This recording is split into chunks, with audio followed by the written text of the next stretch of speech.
ጨዋታ አዋቂውና የጥበብ ሰው ተመስገን ባዲሶ አረፈ። የጥበብ አድማስን በጨዋታ አዋቂነቱ ሲያስውብ በክህሎቱና በደግነቱ የብዙዎችን ልብ ሲያሸንፍ የቆየው ታዋቂው የኪነ ጥበብ ሰው ተመስገን ባዲሶ ከካንሰር ህመም ጋር ሲታገል ቆይቶ ትላንት ሐሙስ ሌሊት ለአርብ አጥቢያ አውቶቡስ ተራ አካባቢ በሚገኘው መኖሪያ ቤቱ ከዚህ ዓለም በሞት ተለይቷል።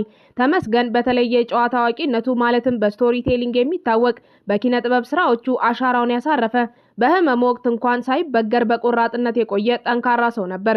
አድናቂዎቹ የጥበብ ሰው አይሞትም በሰራቸው ስራዎቹና በሰዎች ልብ ውስጥ በፈጠራቸው ትዝታዎች ሁሌም ሲታወስ ይኖራል እያሉ ይገኛሉ። ተመስገን ባዲሶ አስገራሚው የሰይፉ ፋንታውን በጎነት የታየበት ሰው ነበር።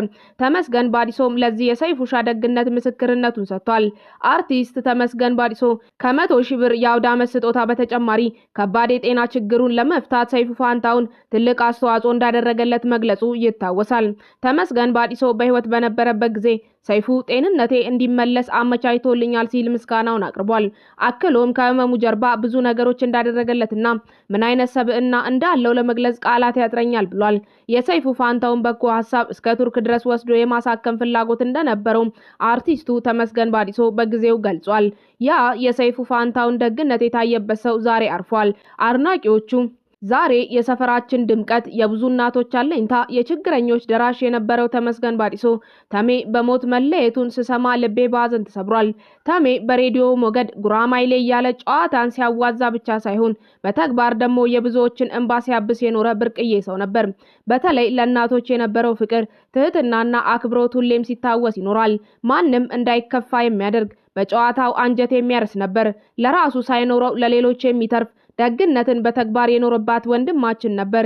እናቶችን በማገዝ በመደገፍ ረገድ እሱን የሚተካው ይኖር ይሆን? ተሜ ሆይ በምድር ላይ የዘራኸው ደግነት በሰማይ ቤት ዋጋ ይሁን። ያንተ ድምጽ ከሬዲዮ ቢጠፋም የሰራው በጎ ስራ ግን በብዙዎች ልብ ውስጥ ለዘላለም ሕያው ሆኖ ይኖራል እያሉለት ይገኛሉ። ተመስገን በ80ዎቹ መጨረሻና 90ዎቹ ላይ ተነባቢ በነበሩት የተለያዩ መጽሔቶች ላይ ልዩ ልዩ ጽሑፎችን ያቀርብ ነበር።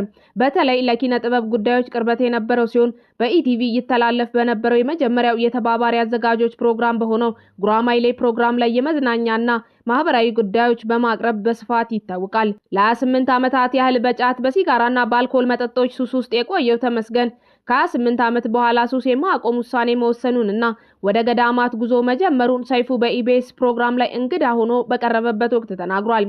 በትውልድ ሰፈሩ አውቶቡስ ተራ እጅግ ተወዳጅና ጨዋታ አዋቂነቱ የሚነሳለት ተመስገን የተቸገሩ እንዲረዱ በማድረግም ቢሆን ትልቅ ስራ ሲሰራ ቆይቷል። ለብዙዎች አረጋውያን፣ ነፍሰ ጡሮችና ችግር ለገጠማቸው ሁሉ ደርሶላቸዋል። ለተለያዩ ገዳማትና አብያተ ክርስቲያናትም ድጋፎችን በማስተባበር ሲሰጥ ቆይቷል። ተመስገን ከ2 ዓመት በፊት የካንሰር ህመም አጋጥሞት ሕክምናውን ተከታትሎ እጅግ መልካም የሚባል የጤና መሻሻል አሳይቶም ነበር። በስነ ጽሑፍ ዘርፍ የ3ኛው የጣና ሽልማት አሸናፊ ተመስገን ባዲሶ ሆኖ ነበር። ሶዶ ለማ ጋዜጠኛ ነው። ሟቹን አስመልክቶ ሲጽፍ እንዲህ ብሏል። አንዳንድ ሰዎች ሊሞቱ ሲሉ የነበሩበትን የመጨረሻ ቅጽበት እንቅስቃሴዎችን ለመታዘብ እየሞከራችሁ ነው። አርቲስት ነጻነት ወርቅነህ፣ የሚዲያ ሰው አማን ፍስሐ ጽዮን፣ ጋዜጠኛ ዘሪሁን ግርማ፣ ጋዜጠኛ ተመስገን ባዲሶ። ወዳጃችን ጋዜጠኛ ተመስገን ባዲሶ ትላንት ይህንን ጊዜ ጨምሮ ከሰሞኑ የሚያሳዝኑ ስራዎችንና ንግግር ላይ ነበር። በእርግጥ ካለፉት 2 ዓመታት ጀምሮ ባጋጠመው ከበድ ያለ የጤና እክል ምክንያት ሳውቀው እንቅስቃሴዎቹና ንግግሮቹ ፍጹም ልብ የሚነኩ ነበሩ። በተለይ ትላንት የቅዱስ ገብርኤል ዕለትን ምክንያት በማድረግ ያደረገው ነገር ልብ ይነካል። የዛሬ ዓመት 2017 ይርጋለም ቅድስት አርሴማ እንደነበረ ያስታወሰው ተሜ ለተጨመረለት 1 ዓመት የምስጋና ቃል በማውጣት እንደ ምድራዊ ሰው ጉዟችን ይቀጥላልም ብሎ ነበር። ለተደረገለት ነገር ሁሉ እግዚአብሔርን እያመሰገነ ያረፈው ተሜ የመጨረሻው የሆነውን ህመሙን በተመለከተም ገጹ ላይ ጽፎ ነበር። ነፍስ በሰላም ትረፍ።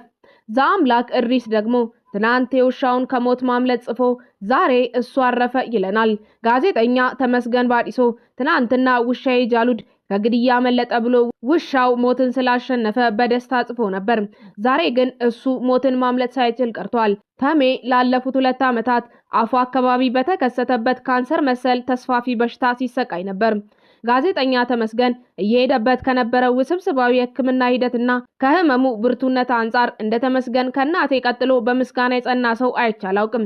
ተሙ በየዕለቱ እንቅስቃሴ ላይ ነበር። ቪዲዮዎቹ በጠቅላላ በምስጋናና በአክብሮት የተሞሉ ነበሩ። በዚህ ሁሉ ህመም ውስጥ እንኳን ለሰዎች መድረሱን አላቆመም ነበር።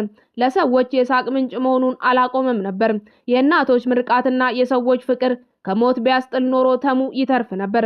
ነፍስ በሰላምና በክብር ትረፍ። ተመስገን ባዲሶ ለእንዳልካቸው ዘነበ የጦመረውን አጋርተናችሁ እንሰናበት። ክብር መጠጥ አስጥሎኝ ቃሉን ላስያዘኝ ምን ያህል ቢወደኝ ነው። ከላይ የተጻፈው ወንድማችን እንዳልክ ራሱ ፔጅ ላይ ከምታዩት ፎቶ ጋር የለጠፈው ጽሑፍ ነበር። እኔም ለዚህ ጽሑፍ እና ለለጠፈው ፎቶ ከታች ያለውን ኮሜንት አሰፈርኩ። ለምን እንደሆነ ባላውቅም ሁለቴ ኮሜንቴን አጠፋው። በሶስተኛው ለምን ራሴ በማዝበት ቤት ላይ ራሱ ኮሜንቴን አልለጥፈውም አልኩኝ። እንዲህ ነበር የጻፍኩት። ወንድሜ እንዳልክ፣ እኔ 28 ዓመት መጠጥ ስጠጣ ጫት ስቅም ሺሻ ሳጨስ ኦርቶዶክስ ሆኜ ነው። እነዚህን ኮተቶችና ስጋዊ ልምምዶች ከተውኩኝ እግዚአብሔር ይመስገን 4 ዓመት ሞላኝ። ነገር ግን አሁንም ኦርቶዶክስ ነኝ። የኔ ሱሰኝነት ካለሁበት እምነት ጋር ምንም አይነት ግንኙነት የለውም። መጀመሪያም ኦርቶዶክስ ነኝ ልበል እንጂ አልነበርኩም። ምክንያቱም የእምነቱ ዕውቀትም ሆነ ስርዓት ውስጥ የለም ነበር። ስለዚህ ሱሴን ለመተውም ሆነ እግዚአብሔርን ለማወቅ ወሰንኩ። ስጋዊ ድክመቶቼን ለመግደልም ከልቤ ጸለይኩ። ከሁሉም ግን ኃላፊነቱን ራሴ ወስጄ ከእግዚአብሔር ጋር ተለወጥኩኝ እንጂ የድክመቴ ምንጭ እከሌ ነው ብዬ ሰው ላይም ሆነ ተቋም ላይ ጣቴን አልጠቆምኩም። ያንተ ፕሮቴስታንት መሆን ማንም አያገባውም፣ ተፈጥሯዊ መብትህም ጭምር ነው። ከሱሰኝነት በመላቀቅህም እንደ አንድ ወንድም ደስ ብሎኛል። ወንድሜ እንዳልክ እምነት የተጫዋች ዝውውር አይደለም። አንተ በመሄድ ለኦርቶዶክስ የሚጎድልባት ነገር የለም። ለፕሮቴስታንት ቸርችም የምትጨምርላት ኢሚንት ነገር አይኖርም። የቲፎዞ ጫጫታ ያታክታል።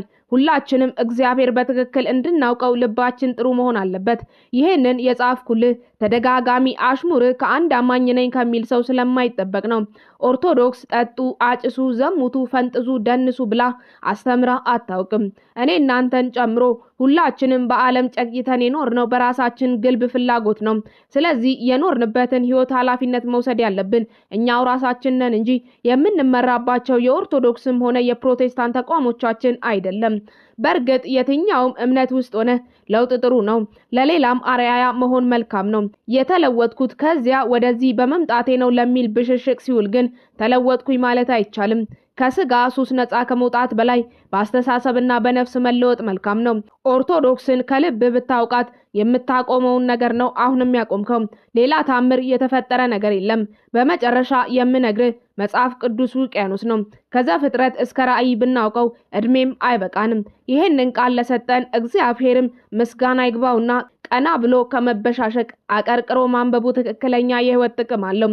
ኢየሱስ ተበሻሸቁልኝ፣ ጠበቃ ቁሙልኝ፣ ሾው ዘርጉልኝ አላለም። ቃሌን ኑሩት ካለ ተመስጦ በቃል ውስጥ መኖር ነው። የዓለም ቲፎዞና ጫጫታ ለማንም አይጠቅምም። በተረፈ መጠጡን በማቆምህ ደስ ብሎኛል። ወደዚህ ሱስ እንዳትመለስ። ተመስገን ለእንዳልክ የጻፈለትን ምክር ጨርሷል። እኛም ለዛሬ ያልነውን አበቃን። ቸር ያቆየን።